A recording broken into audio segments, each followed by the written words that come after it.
師傅，聽人話辦公室張台唔好亂擺一啲 figure 或者公仔，因為好容易招小人啊，係咪真㗎？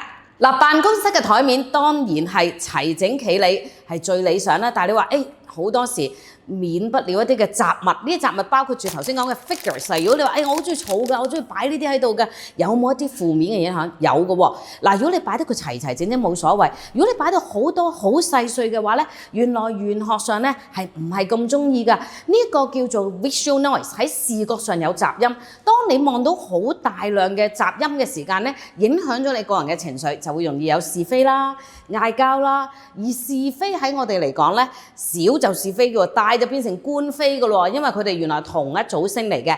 咁所以當你好中意收藏或者擺呢啲嘢嘅時間，無論係毛公仔，無論係 figure， 我覺得你要擺得佢齊齊整整，又唔好太多，佔嘅比例咧，又唔好話一張台去咗一半，咁最多咧，我覺得1/5咧就比較好啲嘅。同埋最好咧，你可以收藏得佢靚啲，譬如有冇櫃啊冚住啊，咁就好少少嘅。如果唔係嘅話，真係好容易同人鬧交啊！